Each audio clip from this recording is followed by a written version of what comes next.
You voting in the midterm elections? No. Why not? Just don't vote.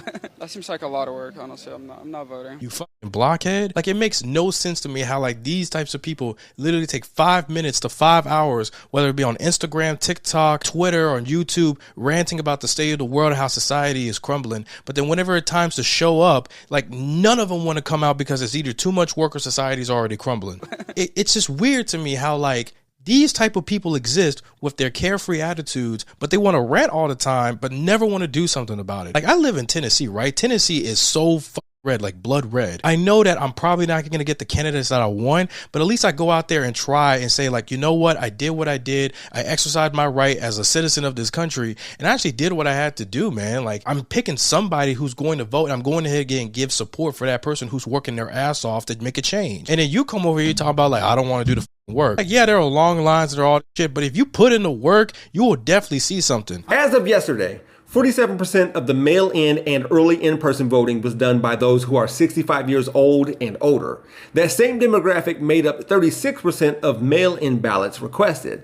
With that said, in 2018, 50% of eligible voters cast a ballot, the highest turnout since 1914. In 2020, overall turnout was 66%. So 2/3 of eligible voters cast ballots in that election.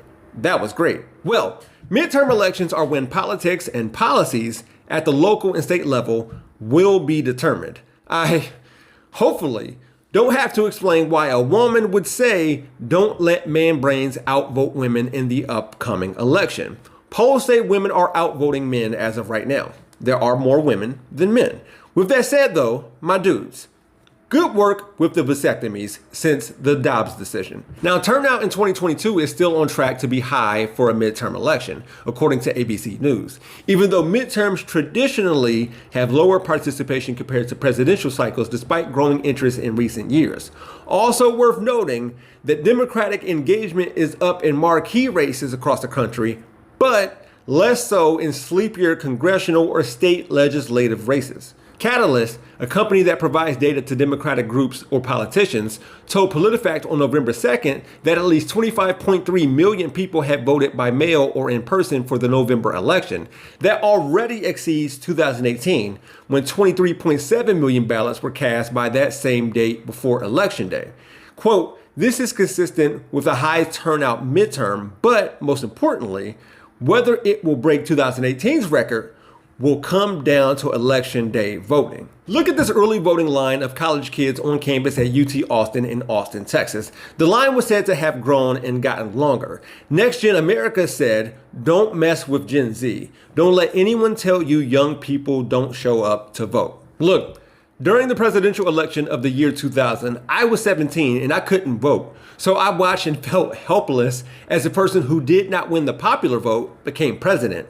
That was kind of my introduction to politics. And of course, this happened again in 2016, but I definitely voted then. I am the son of a father whose grandmother hosted Martin Luther King Jr., who literally was fighting for voting rights. And my dad preaches to me about, like, how you have to vote, like you have to go into it. Even if you don't get the results you want, you just have to vote to make a change. And it's just seeing it right here. That seems like a lot of work, honestly. I'm not voting. Like, it just makes sense to me, man.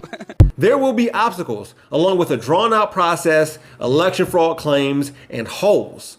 All of that to deter you from your civic duty. So tomorrow, November 8th, 2022, keep it up, go and vote in person.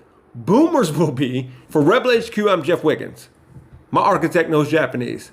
For more from the Young Turks, stay right here. To see additional content from yours truly, click on the Jeff Wiggins hashtag. You can also find me on my YouTube channel, We Gonna Be Alright. Thanks for watching.